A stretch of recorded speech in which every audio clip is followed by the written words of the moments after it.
The fluorescent lights of the grocery store buzzed overhead like angry wasps, their harsh glare making everything look slightly green and sickly. I shifted my weight from one swollen foot to the other, feeling the ache travel up my spine as I stood behind the register, scanning items with mechanical precision. Beep, beep, beep. The sound had become the soundtrack of my existence for the past 8 months. Monotonous, predictable, safe. Safe.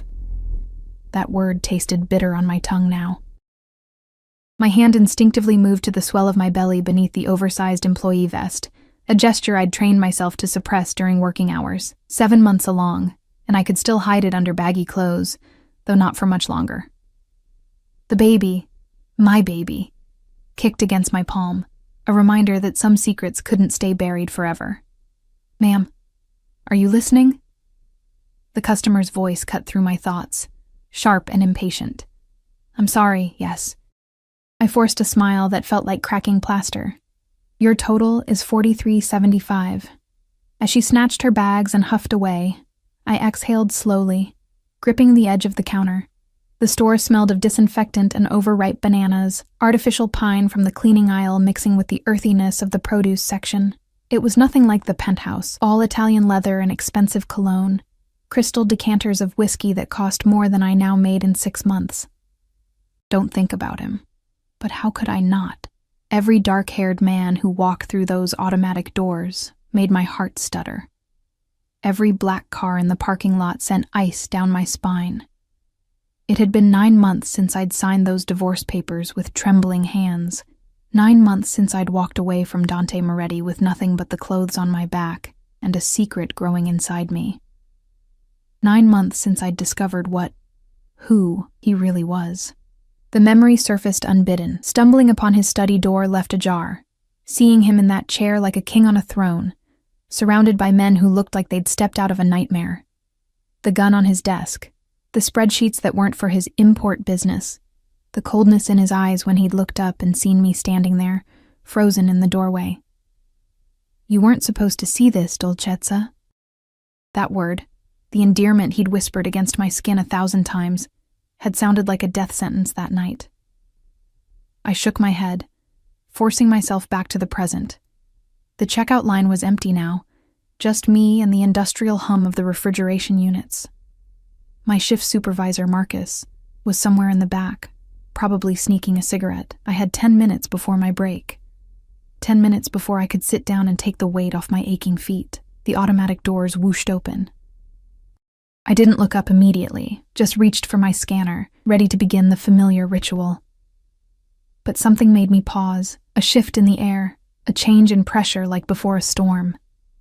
The scent hit me first, expensive fabric, sandalwood cologne, and something darker, more dangerous, something that made my hands start to shake. No, it can't be. I raised my eyes slowly, and the world tilted sideways. 3 men in dark suits walked through the entrance like predators entering a cage of prey.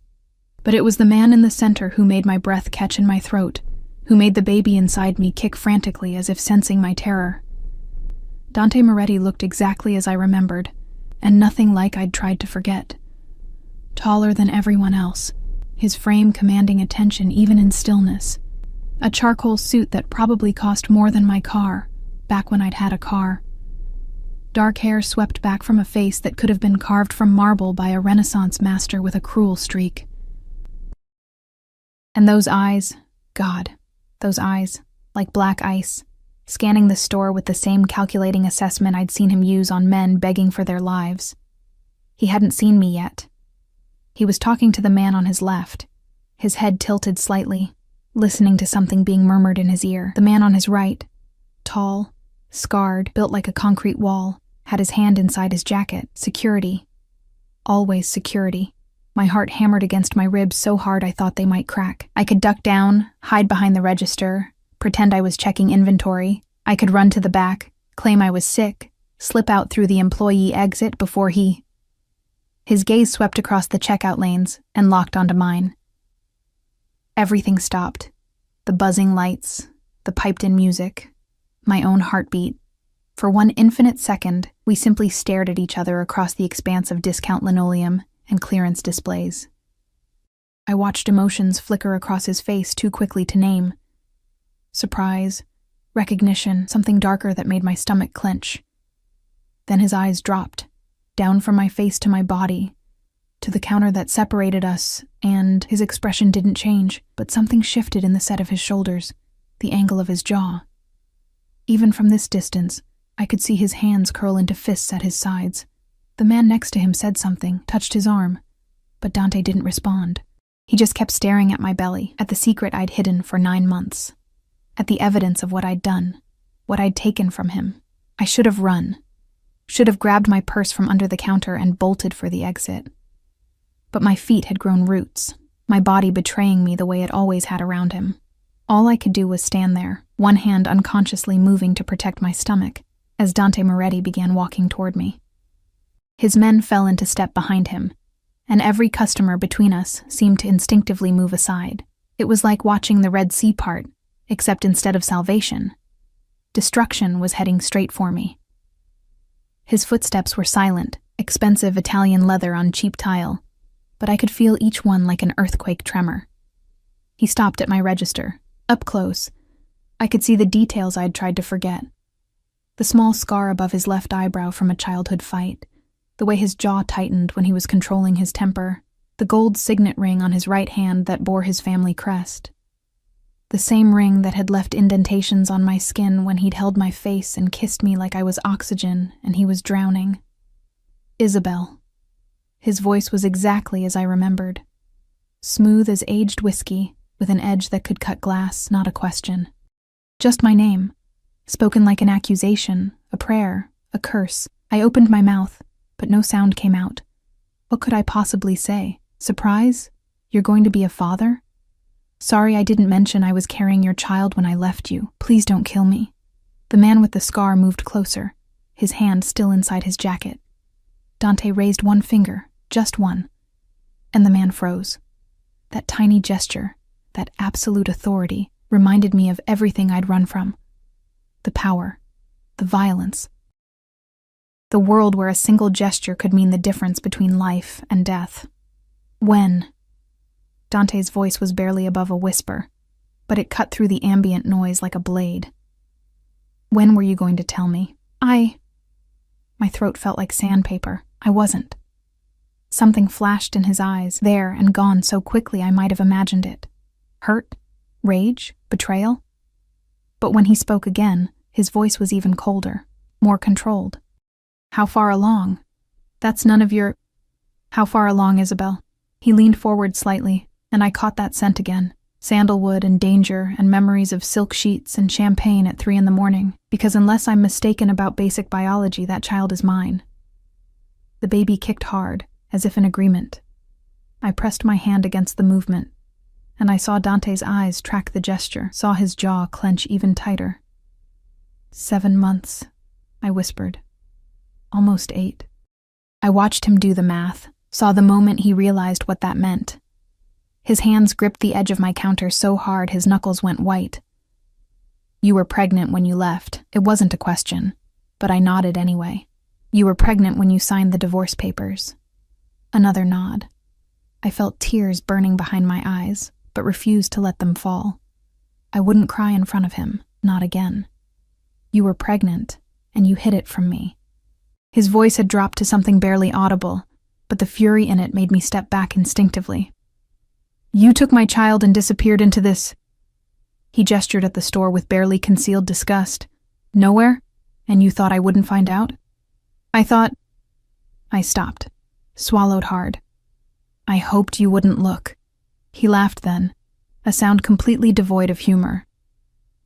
You hoped the most powerful man in the city, a man who controls half the docks and every judge worth buying, would just let his wife vanish? You hoped I'd give up? He leaned in closer, and I could see the veins in his neck, the barely leashed violence in every line of his body.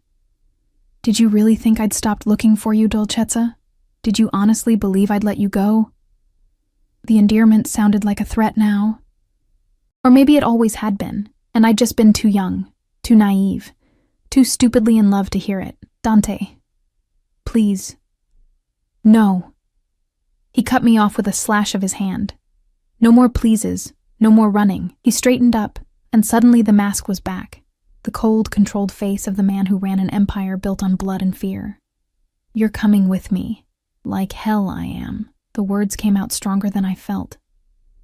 "You can't just... can I?" He raised an eyebrow, and with another small gesture, his men moved to flank the checkout lane. "Do you want to make a scene, Isabel? Here, in front of all these people?" His eyes swept the store, and I realized with growing horror that everyone was watching us. "Do you want me to explain to your manager why you're leaving? I'm sure Marcus would be very interested to know who you really are." My blood turned to ice. "How do you know?" "I know everything about your life for the past 9 months. His smile was razor sharp. The studio apartment in the bad part of town. The second job at the diner on weekends. The prenatal appointments at the free clinic. Each revelation was a dagger." "Did you really think I wouldn't have people watching? Waiting? I was giving you space, time to come to your senses, but this..." His eyes dropped to my belly again. "Changes everything. I won't go with you." But even as I said it, I knew it was a lie. We both did. "Yes, you will." He reached into his jacket, slowly, deliberately, and pulled out his phone. "You'll come willingly, or I'll make one call and have every exit blocked, every cop in this district in my pocket surrounding this building. And then what? They'll arrest you for shoplifting, maybe. Or fraud. I'm creative, Dolcezza. I can make anything stick long enough to get what I want. You're threatening me. I'm promising you." He slid the phone back into his jacket. "You have 10 seconds to decide. Come with me now, or I make that call and you spend the night in county lockup. 7 months pregnant with my child. Your choice." Tears were falling now, hot and angry and helpless. "I hate you." "I know." His expression didn't change. 10 seconds. I looked at the exit, at the customers pretending not to watch, at Marcus emerging from the back room with a concerned expression. I looked at the phone in Dante's hand, at the men flanking him who would follow any order he gave without question. I looked at the swell of my belly, at the life I'd been trying to protect from exactly this moment, and I knew I'd already lost. Fine. The word tasted like ashes. "Let me get my purse. Marco will retrieve it." Dante gestured, and the scarred man moved behind the counter with practiced efficiency. "You're not leaving my sight again." As Marco handed me my worn canvas bag, so pathetic next to their designer everything, Dante placed a hand on the small of my back. The touch burned through my thin shirt like a brand. He guided me toward the exit with the same possessive certainty he'd once used to guide me through charity galas and business dinners, when I'd thought I was his wife instead of his prisoner. The automatic doors opened, and the cold evening air hit my face. In the parking lot sat a black Mercedes, windows tinted, engine running. Another man in a suit stood by the passenger door, waiting. "After you," Dante murmured in my ear, his breath warm against my skin. "We have so much to discuss, you and I. Starting with why you thought you could keep my child from me." His hand pressed more firmly against my back, guiding me toward the car, toward whatever nightmare awaited. And as I slid into the leather interior that smelled of money and power and everything I'd tried to escape, I realized the truth with crystalline clarity. I'd never really left at all. I'd just been on loan, and now Dante Moretti had come to collect what was his. The door closed behind me with a sound like a cell locking. The Mercedes glided through the city streets like a shark through dark water. Smooth, silent, predatory. I sat pressed against the passenger door, as far from Dante as the confined space would allow. My hands clutched protectively over my belly. The baby hadn't stopped moving since we'd left the store, as if sensing my terror and responding with agitated kicks. Dante sat beside me in absolute stillness, which was somehow worse than if he'd been raging. His face was turned toward the window, watching the city lights blur past, but I could feel his attention on me like a physical weight. The driver, a different man from the one at the store, younger but with the same lethal efficiency, kept his eyes on the road and his mouth shut. "Where are we going?" My voice sounded small in the expensive silence. "Home." Dante didn't look at me. "I don't have a home with you anymore. We're divorced." Now he turned. and the look in his eyes made my breath catch. Are we? Because last I checked, divorce papers don't mean shit when you're carrying my child. Catholic law, dolcezza. In the eyes of God and my family, you're still mine. That's medieval. That's tradition. His hand moved. I flinched. But he only adjusted his cufflinks with practiced precision. And tradition matters in my world. You knew that when you married me. I didn't know a lot of things when I married you. The bitterness leaked through despite my attempts to contain it, like the fact that my husband ran the largest criminal organization in the state. That small detail somehow never came up during our courtship. His jaw tightened. I protected you from that knowledge. For your own safety. You lied to me. I omitted certain truths. He leaned back against the leather seat, finally giving me his full attention. In the dim interior, lit only by passing streetlights, his face was all sharp angles and dangerous shadows, and you repaid that protection by running. By taking something that belongs to me and hiding it away, like I had no right to know. The baby doesn't belong to anyone. The baby is my child. The words came out low and fierce, vibrating with an intensity that made my skin prickle. My blood. My air. Do you have any concept of what you've done? What you've stolen from me? I pressed harder against the door, fighting the urge to curl into myself. I was protecting. Protecting? He laughed, sharp and bitter. From what? From me? I'm the father, Isabel. Not some stranger. Not some threat. Me. His hand shot out, gripping the headrest behind me, caging me in without actually touching me. I would have given you everything. Doctors, security, anything you needed. Instead, you chose this, hiding in poverty, working yourself to exhaustion while pregnant, risking my child's health because you were too stubborn and too stupid to come back. Don't call me stupid. Anger flared hot in my chest, momentarily overriding fear. I saw what you are, Dante. I saw the guns, the ledgers, the way men look at you like you're God and the devil combined. I wasn't going to raise a child in that world. That world is the only reason you ate every day, wore designer clothes, lived in a penthouse that cost more per month than most people make in a year. His voice was dangerously quiet now. That world is the only reason you're alive to judge me right now. Do you think your little disappearing act went unnoticed? Do you know how many people would have grabbed you off the street if they'd known who you were? What leverage you represented? Ice flooded my veins. What are you talking about? I had 6 men on you at all times. 6, watching, protecting, making sure none of my enemies got creative ideas about kidnapping my estranged wife for ransom. He released the headrest, but the space felt even smaller without the physical barrier. You thought you were free, Dolcezza. You thought you were safe. You were in a cage the entire time. You just couldn't see the bars. The revelation hit me like a physical blow. All those months, thinking I'd escaped, thinking I'd made it out. The man who'd always seemed to be at the laundromat when I was. The woman who'd started coming to the diner during my weekend shifts. The car that was always parked across from my apartment building. You had me followed. It wasn't a question. I had you protected. He said it like there was a difference. There are 6 families in this city who would kill you just to hurt me. 3 more who would do worse. And you, pregnant with my child, were wandering around like prey without even realizing you had a target on your back. Because of you! I twisted in the seat to face him fully, anger overriding self-preservation. I had a target because of you and what you do. That's exactly why I left, and yet you kept the baby. His eyes dropped to my belly again, and something in his expression shifted, softened and hardened simultaneously. If you truly wanted to escape me, you had options, but you didn't take them. Why? The question hung in the air between us, loaded and dangerous. Because I couldn't.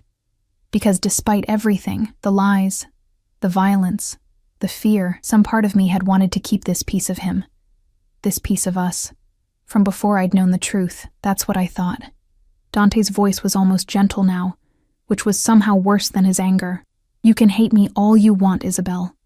You can tell yourself you left for noble reasons, but you kept my child, and that tells me everything I need to know about what you really want. Before I could respond, the car slowed, turning through a gate I recognized with sinking dread. The Moretti estate rose before us. 3 stories of stone and glass and old money, surrounded by manicured grounds and security that would make Fort Knox jealous. I'd lived here for 8 months as his wife, and every day I'd felt like I was playing dress-up in someone else's life. No. I shook my head frantically. No, I'm not going in there. Take me back to my apartment. That apartment is already being cleared out as we speak. Dante opened his door as the car stopped under the portico. Your landlord was very understanding when Marco explained you'd be moving. Generous man. Didn't even ask for the rest of the month's rent. You can't just... I can. I did. He climbed out, then leaned back in, extending his hand. Now come. Don't make me carry you. It wouldn't be good for the baby. The casual threat wrapped in concern made my stomach turn, but I knew he meant it. Dante Moretti didn't make empty threats. So I ignored his hand, small rebellion, and struggled out of the car on my own, my pregnant body making the movement awkward and ungraceful. The front door opened before we reached it. An older woman I recognized stood in the entrance. Maria, the housekeeper who'd been with the Moretti family for 30 years. Her eyes widened when she saw me, specifically my condition, and her hand flew to her mouth. Dio mio, she whispered. Signora Moretti, just Isabel, I said quietly. We're divorced. Not for long. Dante's hand found the small of my back again, that possessive touch that sent confusing signals through my body. Maria, prepare the master suite. Isabel will be staying there. The master suite? I tried to pull away from his grip. I'm not sleeping in your room, our room. He guided me through the door, into the marble foyer that smelled of lemon polish and old money. The chandelier overhead cast prismatic light across surfaces that gleamed with daily care. And yes, you are. I'm not letting you out of my sight until we have some very long, overdue conversations. I could scream. You could. He closed the door behind us with a soft click that sounded final. But Maria has worked for my family since before I was born. The guards outside are loyal unto death, and the nearest neighbor is 3 acres away behind stone walls. So scream if it makes you feel better, Dolcezza. No one will come. The casualness of it, the absolute certainty in his voice, drove home the reality of my situation more than any threat could have. I was in his domain now, surrounded by his people, trapped as effectively as if he'd literally locked me in a cell. I need to sit down. It wasn't a lie. My feet were screaming, my back was on fire, and the baby was doing acrobatics against my ribs. Immediately, Dante's demeanor changed.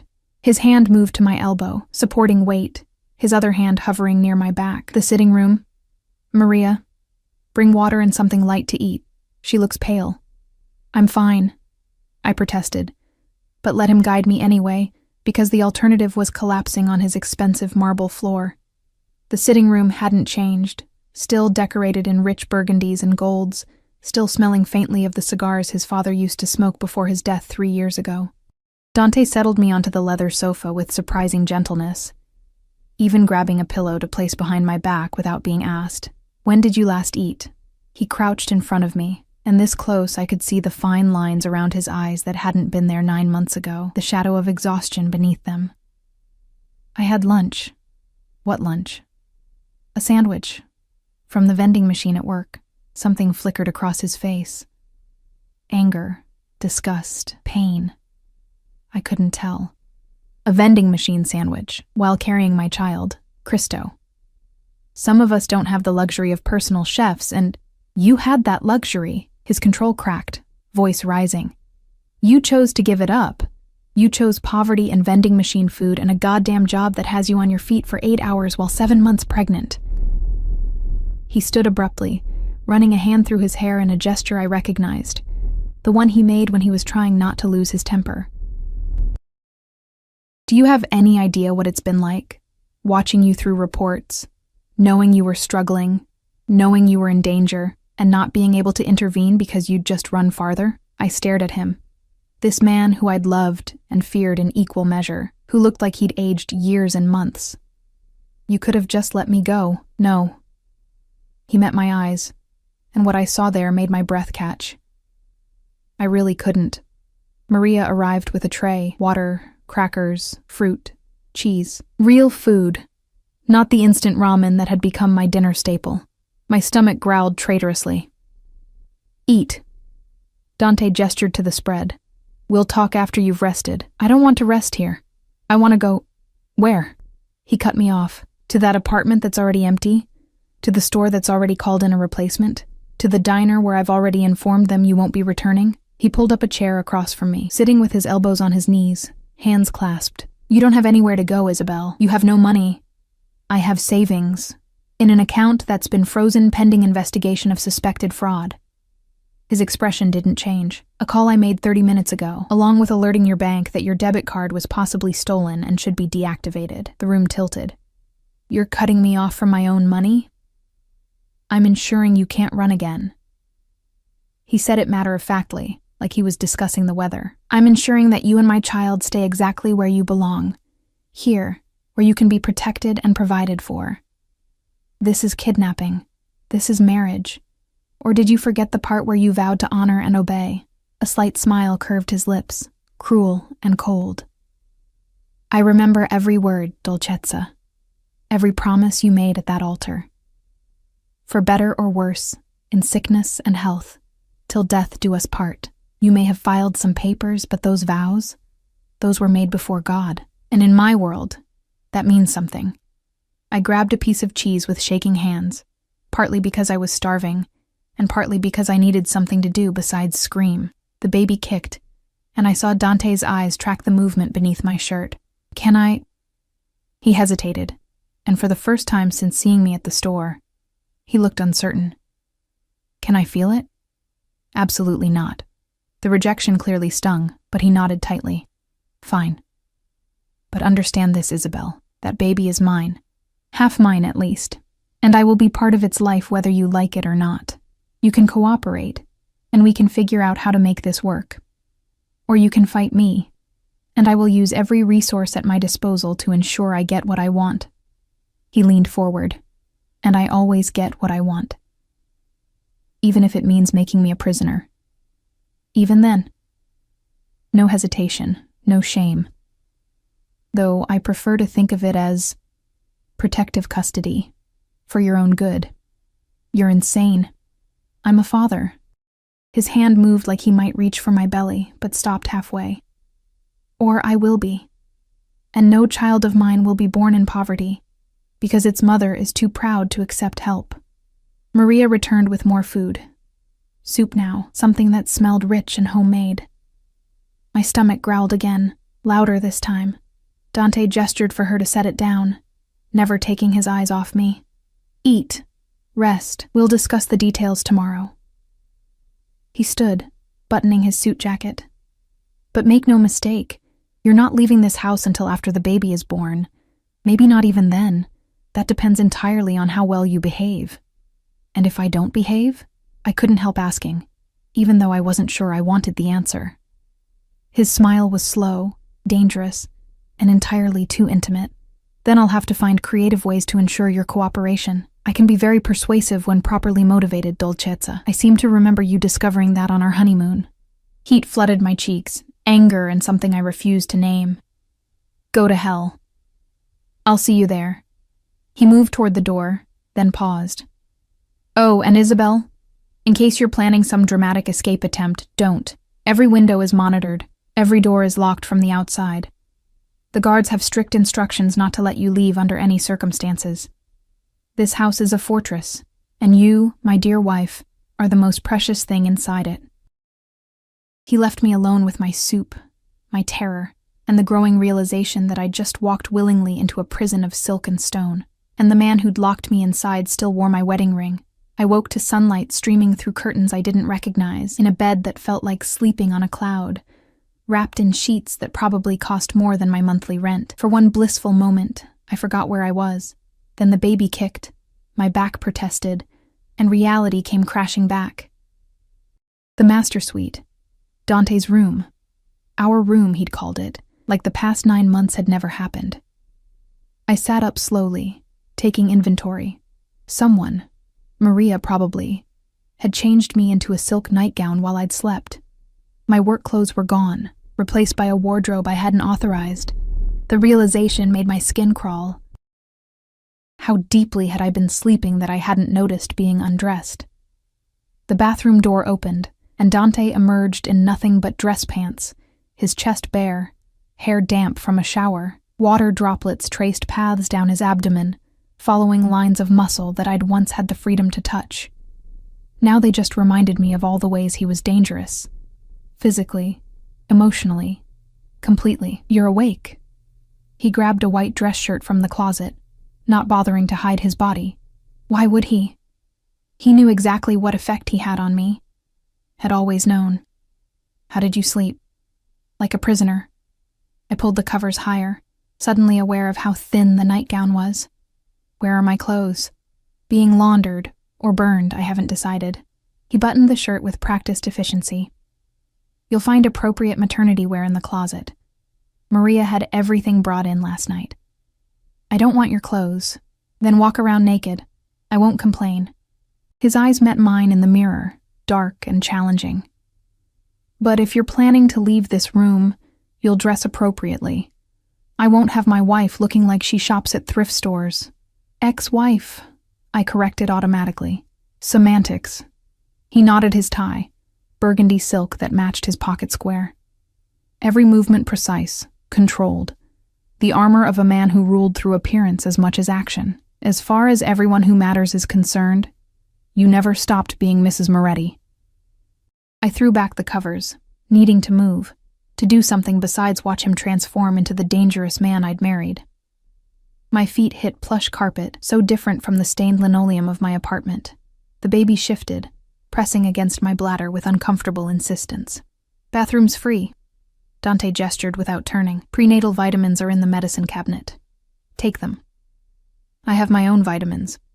From the discount pharmacy where half the bottles are expired, he finally turned, leaning against the dresser with his arms crossed. "No, you'll take the ones I provide. Doctor recommended, properly stored, actually effective." The casualness of his control made anger spark in my chest. "You can't just dictate every aspect of my life. Watch me." He checked his watch. Platinum, understated, probably worth more than my car had been. "Breakfast is at 8. Dr. Romano arrives at 9. I have a doctor." "Had." Past tense. He moved toward the door. "Dr. Romano is the best obstetrician in the state. She'll be handling your care from now on, including a full examination to make sure 9 months of poverty haven't damaged my child." "Our child," I snapped. "And I've been taking care of myself just fine." He paused at the door, hand on the knob, and looked back at me. Really looked, taking in my swollen ankles, the dark circles under my eyes that no amount of sleep could erase, the way I instinctively held my belly like it might protect me from him. "Have you?" His voice was quiet, almost gentle. "Because from where I'm standing, you look exhausted, underweight except for the pregnancy, and about 2 missed meals away from collapsing. So forgive me if I don't trust your judgment on what constitutes taking care of yourself." The words hit harder because they were true. I'd been surviving, not living. Working 2 jobs, eating whatever was cheapest, skipping prenatal appointments I couldn't afford. Telling myself it was worth it because at least we were free. I was doing the best I could, I know. And there it was again. That flash of something softer beneath the steel. That's what makes this so fucking infuriating. You were suffering when you didn't have to. You chose pride over comfort, fear over safety, and made both of us miserable in the process. Both of us? I laughed bitterly. You seemed perfectly fine, still running your empire, still living in luxury. Do I look fine to you?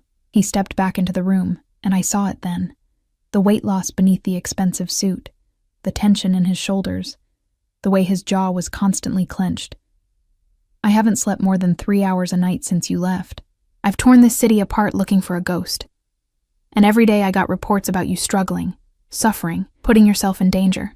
And I had to watch from a distance because the moment I got too close, you'd bolt. So this is my fault? You stalking me is my fault? It's called protecting what's mine." The control finally cracked, his voice rising. "You're carrying my child, Isabel, my heir, the future of everything I've built. Did you really think I'd just let you wander around unprotected? Let you work yourself to death in some discount store while my enemies circled? I didn't ask for your protection. You didn't have to. He closed the distance between us in 3 strides, and suddenly he was there, towering over me, radiating fury and something darker. The moment you married me, you became a target. The moment you got pregnant, that target tripled in size. You don't get to opt out of protection just because you're angry about how I make my money. It's not about the money. My voice dropped to a whisper. It's about the violence, the death. The fact that I watched you order someone killed like you were ordering coffee. His expression shuddered. You don't know what you saw. I saw enough. The memory surfaced, standing in that doorway, watching him speak quietly into his phone, while a man knelt before him, begging. The way Dante had looked bored, almost. The way he'd ended the call and nodded to Marco, and the man had been dragged away screaming. I saw who you really are. You saw a fraction of what I do to keep you safe. He reached out and I flinched, but his hand only cupped my face with unexpected gentleness. That man you saw? He'd been skimming from the docks, planning to sell information about my operation to the Salvatores. Information that included your schedule, your favorite restaurants, when you'd be alone. So yes, I had him dealt with. I'd do it again. I'd kill 1,000 men if it meant keeping you breathing. The casual way he said it, like murder was just another Tuesday, made my stomach turn. But his thumb was stroking my cheek, and my traitorous body remembered how those hands had once made me feel worshipped, cherished, safe. Let me go, I whispered, though I wasn't sure if I meant physically or philosophically. No. His other hand moved to my belly, finally, palm spread over the swell where our baby grew. The touch was possessive, reverent, and completely without permission. Never again. You're mine, Isabel. This child is mine, and I protect what's mine with everything I have. The baby kicked against his hand, hard enough that he felt it, his eyes widening slightly. For a moment, the dangerous Mafia boss disappeared, replaced by something vulnerable and awestruck. Does it hurt? His voice was rough. When they move like that? Sometimes. I should pull away, establish boundaries, remind him he had no rights, but watching him experience this, the reality of the child he'd missed 7 months of, cracked something inside me. Mostly it's just uncomfortable, like someone's rearranging furniture inside me. Jesus. His hand pressed more firmly, chasing another kick. I missed this. I missed you. Do you have any idea what these months have been like? Knowing you were out there, alone, pregnant, hating me? You made your choice when you lied to me about who you were. I made my choice when I married you. His eyes met mine, intense and burning. I chose you, Isabel. Over everything. Tradition, business sense, the objections of every advisor I have. I chose a girl from nowhere, with no connections, no family name, nothing to offer but herself, and I'd choose you again. Every fucking time. That doesn't change what you are. No. He released me, stepping back, and I hated the immediate sense of loss. It doesn't. I'm a criminal. I hurt people. I break laws and bend others. I live in a world where violence is currency and loyalty is bought with blood. That's the truth, and I won't apologize for it. Then we have nothing else to say. We have plenty to say. He moved back toward the door, buttoning his suit jacket, starting with the fact that you're stuck here whether you like it or not. You can rage. You can refuse to speak to me. You can maintain this martyred anger. But you will be safe. You will be fed. You will have the best medical care available. And when that baby comes, they will be born into a life of privilege and protection that you could never provide on your own. Money isn't everything, says someone who's never had to live without it, until recently. His smile was sharp. Tell me, Dolcezza, did poverty feel noble? Did struggling to pay rent while pregnant feel like moral superiority? Or did it just feel like suffering? I had no answer that wouldn't prove his point. Breakfast. 8 o'clock. Don't make me send someone to fetch you. He opened the door, then paused. And Isabel. The house is surrounded by guards. The gate is locked. Every phone is monitored. So if you're planning some dramatic escape, save your energy. You're not going anywhere until I say so. He left. The door closing with a soft click that sounded like a coffin lid. I sank onto the bed, hands on my belly, feeling the baby move beneath my palms. "I'm sorry," I whispered to the life inside me. "I'm so sorry. I thought I was protecting you, but maybe I just made everything worse." The baby kicked in response, agreement or protest, I couldn't tell. Through the window I could see the ground stretching toward the perimeter wall. Beautiful, manicured, and utterly imprisoning. Somewhere beyond that wall was the life I'd been building. Small, difficult, but mine. Now it was gone, swept away by a man who believed love and ownership were the same thing. The worst part? Some small traitorous part of me was relieved. No more working double shifts, no more choosing between prenatal vitamins and groceries, no more lying awake wondering if I'd made a terrible mistake. But at what cost? The door opened again. Maria, carrying a breakfast tray, even though it was only 7:30. "Signor Moretti thought you might be hungry," she said in her accented English, setting the tray on the bedside table. Fruit, yogurt, toast, orange juice. Real food, not vending machine substitutes. He said to make sure you eat everything. "He's very good at giving orders," she smiled sadly. "He's very good at protecting what he loves, even when it looks like control." Her hand touched my shoulder briefly. "I raised that boy, Signora. I know his heart. He is not always gentle, not always right, but he loves with everything he has. And now," she glanced at my belly, "he has even more to protect." After she left, I picked at the food, my mind racing. Escape was impossible. He'd made that clear. Fighting him would only make things worse. But cooperation felt like surrender. The baby moved again, a rolling sensation that made my whole belly shift. "What am I supposed to do?" I asked the empty room. No answer came. Just birdsong from outside, and the distant sound of Dante's voice giving orders to someone downstairs, the king in his castle, and me in my gilded cage. Dr. Romano arrived exactly at 9.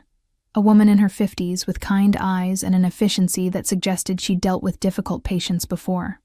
She set up in one of the guest rooms that had been converted into a temporary examination space, complete with an ultrasound machine that looked newer than anything at the free clinic. Dante stood in the corner throughout the entire examination, arms crossed, watching like a hawk. Every time Dr. Romano pressed on my belly or asked a question, his jaw would tighten. When she mentioned I was slightly underweight for this stage of pregnancy, I thought he might actually punch the wall. "It's not uncommon for women with high-stress situations," Dr. Romano said diplomatically, shooting Dante a look that suggested she knew exactly who he was and what he did. "With proper nutrition and rest, we should see improvement within a few weeks." "She'll have both," Dante said flatly. "Whatever she needs." "What I need is privacy," I muttered. But the ultrasound wand was already moving across my gel-covered stomach, and suddenly the room filled with a sound like galloping horses, the heartbeat. I'd heard it before, at the clinic, but this machine was different, clearer, stronger. Dr. Romano adjusted something, and the grainy image on the screen shifted, sharpened. There, impossibly small and impossibly real, was our baby. Arms, legs, the curve of a spine, the profile of a face. "Everything looks healthy," Dr. Romano said, smiling. "Good size, strong heartbeat, active. Would you like to know the sex?" "Yes." Dante's voice came from right behind me now. I hadn't heard him move, but his hand found my shoulder, gripping tight. "Tell us." Dr. Romano adjusted the wand again, angling for a better view. "Congratulations, you're having a boy." The world tilted sideways. A boy. A son. Dante's heir, in the most literal sense. A son. Dante's voice was rough with something I'd never heard before. Wonder, maybe, or fear. His hand moved from my shoulder to hover over the screen, not quite touching, like he might break the magic if he made contact. "My son. He's perfect," Dr. Romano continued, pointing out details.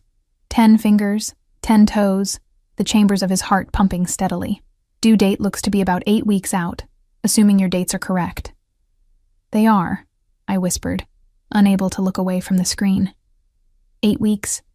2 months until this little person currently doing flips inside me would be out in the world. dependent on me for everything. On us, a traitorous voice whispered. Doctor. Romano finished up, giving me instructions that Dante immediately memorized. Supplements, diet recommendations, exercise limitations. When she mentioned I should avoid stress, I nearly laughed. Stress was currently standing 6'3" behind me, radiating possessive intensity. I'll be back weekly to monitor progress, Dr. Romano said, packing up her equipment.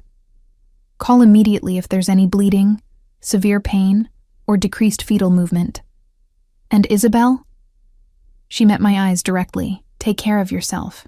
That baby needs you healthy. After she left, Dante stood staring at the ultrasound photos she'd printed.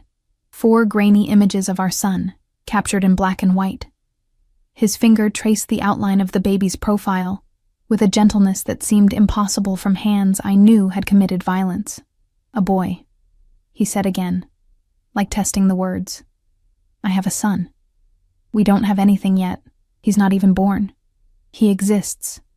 Dante looked up, and the expression on his face made my breath catch. Raw, vulnerable, almost frightening in its intensity. He's real.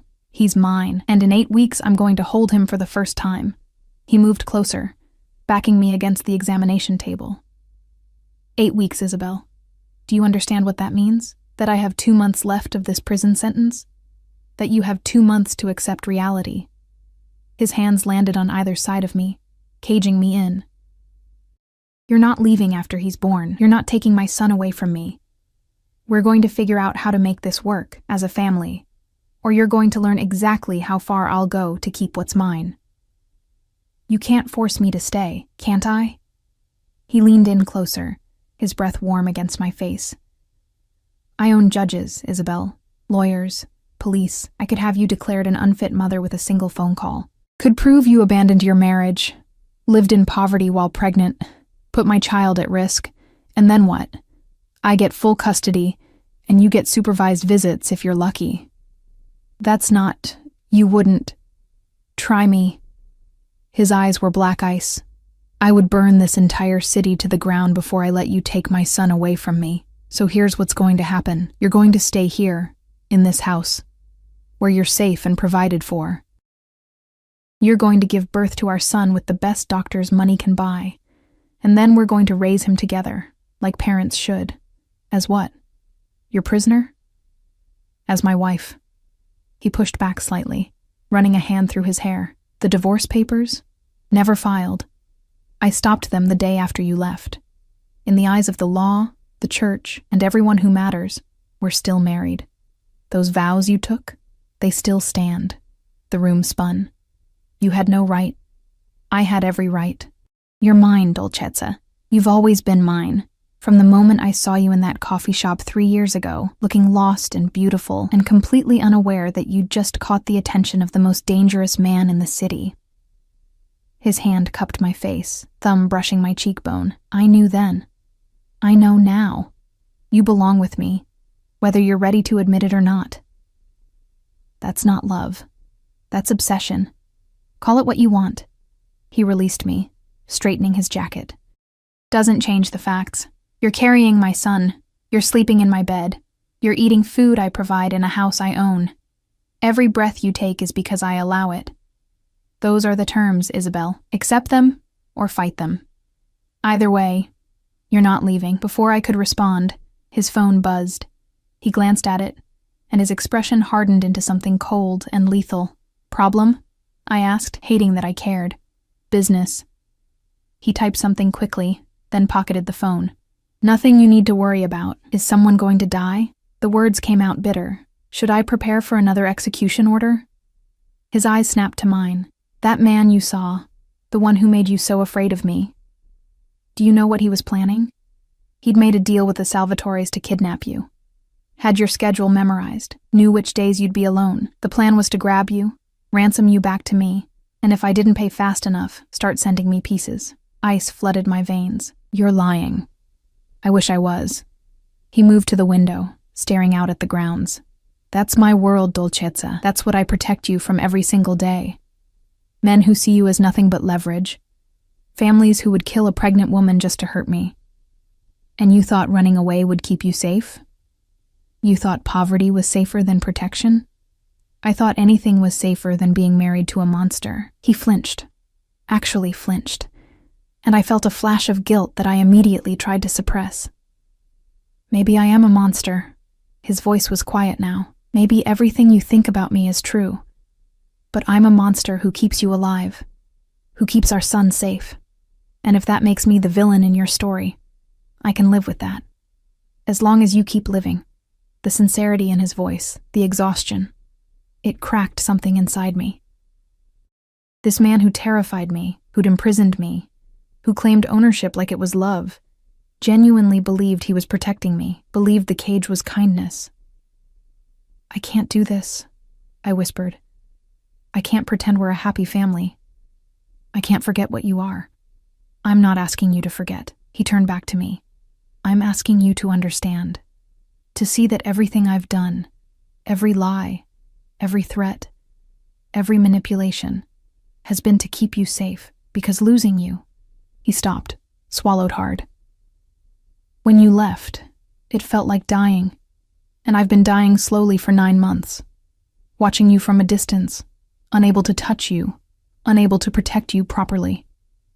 So yes, I'm keeping you here.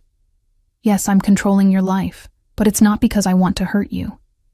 It's because I can't survive losing you again. The confession hung between us, raw and honest, and terrifying in its intensity. That's not healthy, I managed. Probably not. A ghost of a smile crossed his lips. But healthy went out the window the moment I decided to marry someone who wasn't part of this life, who couldn't understand the rules, who looked at me like I was human instead of a weapon. You're both. The words came out before I could stop them. That's the problem. You're human enough to love and weapon enough to destroy, and I never know which version I'm going to get. You get both. Always. He moved toward the door. Lunch is at noon. Maria's making your favorite, or what used to be your favorite. I don't know if pregnancy has changed your taste. It hasn't. Another admission I hadn't meant to give. I still like chicken parmesan. Something softened in his expression. Good. Then you'll eat, rest, and stop looking at me like I'm going to murder you in your sleep. Whatever else I am, Isabel, I've never hurt you. And I never will. Except you are hurting me, right now. This. I gestured at the room, the house, the invisible bars of my cage, is hurting me. I know. And he did. I could see it in his eyes. But it's necessary hurt, the kind that keeps you alive, and I'd rather have you hate me and breathing than love me and dead. He left before I could respond, and I was alone again with my thoughts and the ultrasound photos scattered on the table. I picked one up, studying the tiny profile of my son. Our son. Dante's heir. The future of an empire built on blood and fear. I'm sorry, I whispered to the image. I tried to give you a different life. A normal life. But maybe normal was never in the cards for us.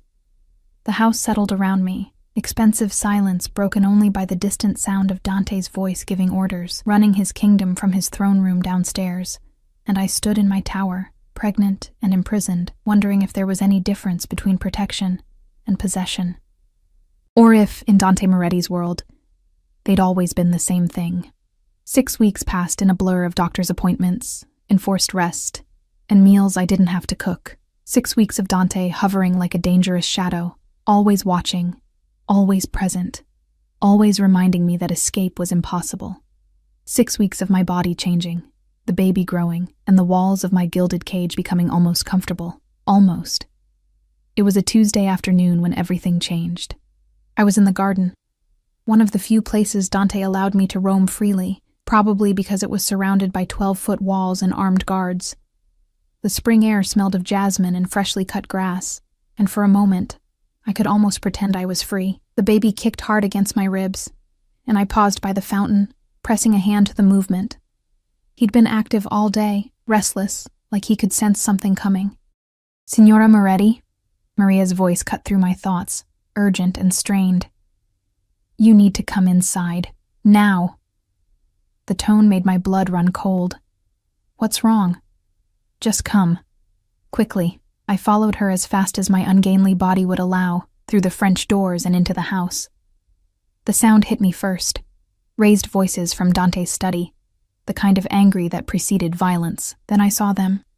Dante facing off against a man I didn't recognize, with Marco and 3 other guards forming a barrier between them. "You've got some nerve showing up here," Dante was saying, his voice deadly quiet. "After what you did, I came to see her." The other man's voice was familiar in a way that made my stomach drop. "To explain. She deserves that much." I moved closer, and the study door was open just enough to see inside. The stranger turned slightly, and recognition hit like a physical blow. James, my ex-boyfriend. The one I'd left 2 years before meeting Dante, the one who'd emptied my bank account and disappeared. The one whose betrayal had left me vulnerable and alone, right up until a handsome businessman had bought me coffee and asked why someone so beautiful looked so sad. Isabel. James saw me, and his face flooded with relief. "Thank God. I need to talk to you. It's important."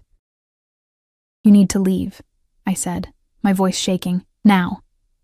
"Not until you hear me out." He tried to move toward me, but Marco's hand went inside his jacket.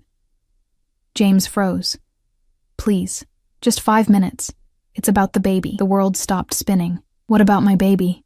The words came out fierce, protective, a mother's instinct overriding fear. "Not yours."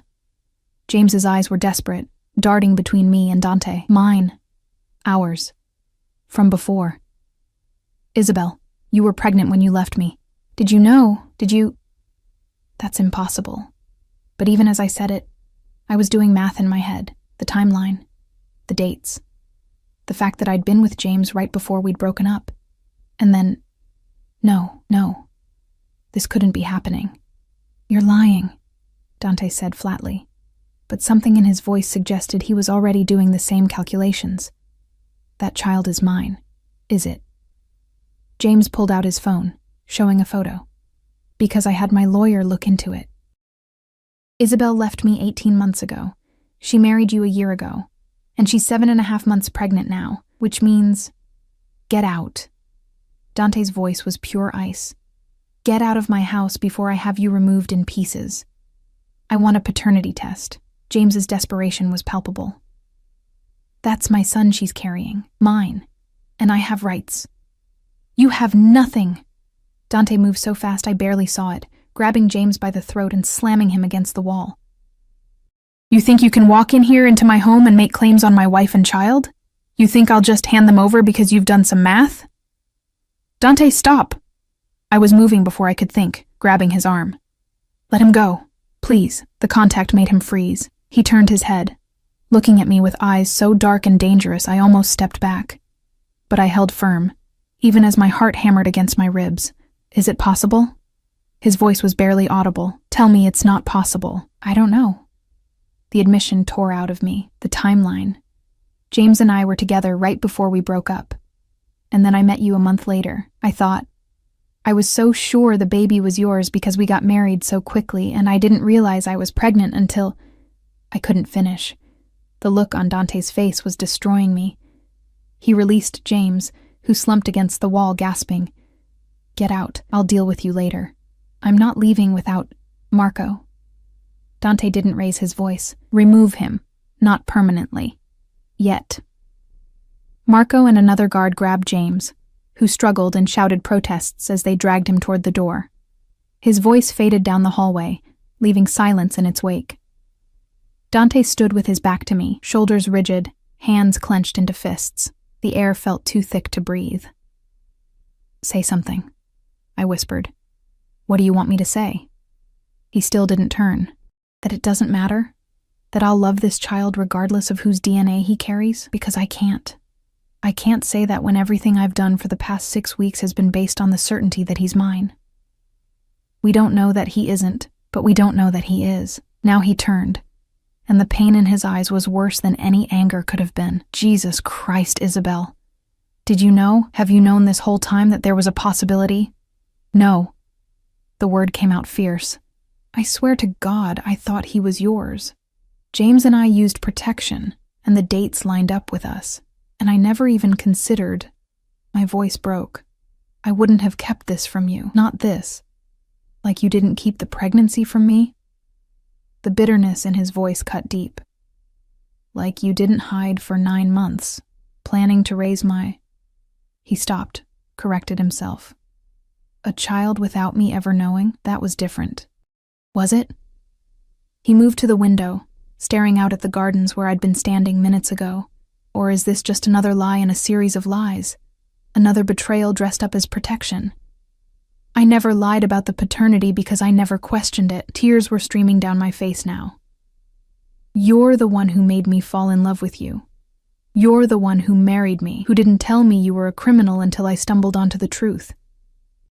You're the one who's kept me prisoner here for weeks. So don't you dare act like I'm the villain in this story. You're not the villain. His voice was tired now, defeated. Neither am I.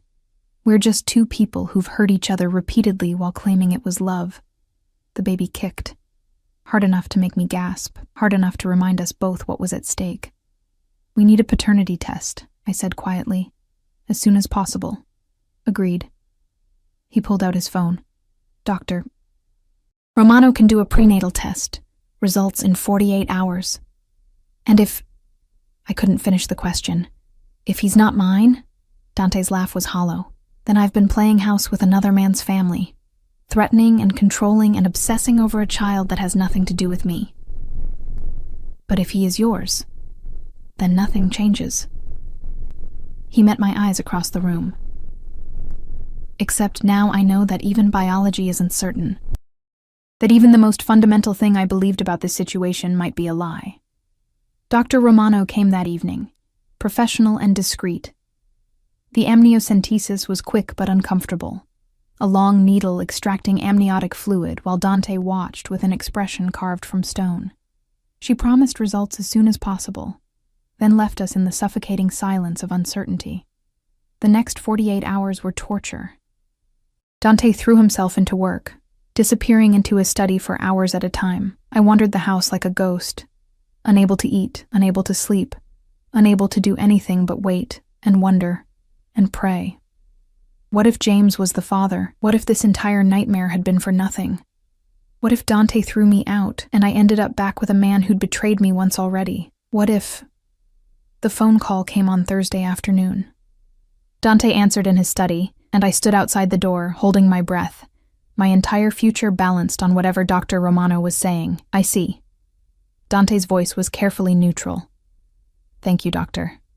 Yes, I understand. Silence. Then footsteps. The door opened and he stood there looking at me with an expression I couldn't read. Well, I couldn't take the suspense. What did she say? He's mine. The words came out rough, raw. 99.9% certainty. The baby is mine. Relief crashed over me so hard my knees nearly buckled. Thank God. Oh, thank God. Yeah, but he didn't sound relieved. He sounded exhausted. Guess that means we're stuck with each other after all. Dante, I need you to understand something. He stepped closer, and I saw the vulnerability beneath his usual armor. For 2 days, I've been preparing myself to let you go. To accept that I had no claim on you or this child, that everything I'd done was for nothing. And it was the worst 2 days of my life, even worse than when you left. I'm sorry. I'm so sorry, I didn't know. Stop apologizing.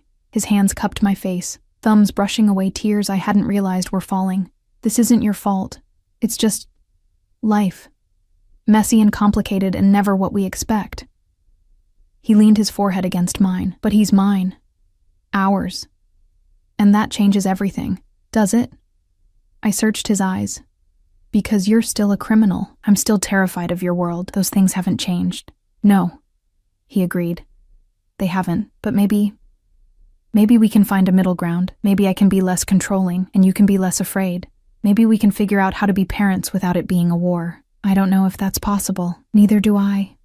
His smile was sad, but I'm willing to try. For him. For us. For whatever future we might have if we stop fighting long enough to build it. The baby kicked between us, a reminder of the tiny person who'd brought us back together whether we wanted it or not. What about James? I had to ask. James is being strongly encouraged to leave the state and forget he ever knew you. Dante's voice hardened. He's lucky I got the test results before I decided to make his disappearance permanent. Dante, I'm joking. Mostly. He kissed my forehead. He's alive and will stay that way as long as he stays away from my family. That's the best I can offer. My family. The words settled between us, terrifying and hopeful in equal measure. I can't promise I'll ever be comfortable with what you do, I said quietly. And I can't promise I'll stop. He pulled back slightly. But I can promise that I'll keep you and our son safe. That I'll try to be better, less controlling, more honest. That I'll give you reasons to stay that aren't threats or prisons. That's a start. It'll have to be enough. His hand moved to my belly, and this time I didn't pull away, because in about 6 weeks we're going to be parents. Ready or not. I'm not ready. Neither am I. He smiled. A real smile this time, warm and genuine. But we'll figure it out. Together. The baby came 5 weeks later, at 3 a.m, with Dante pacing the hospital room like a caged animal, while I cursed his entire bloodline between contractions. Doctor.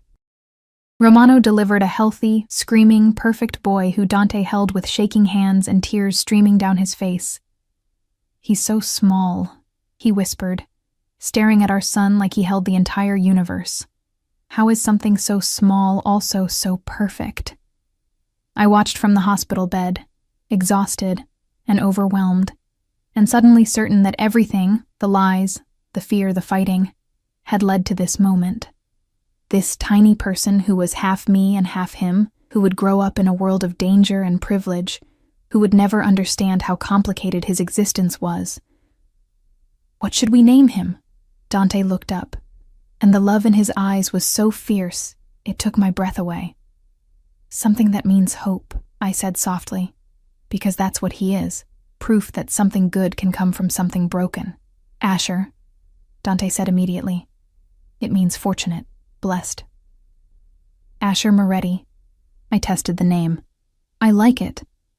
Our son, Asher, made a small sound, and Dante's entire face transformed with wonder.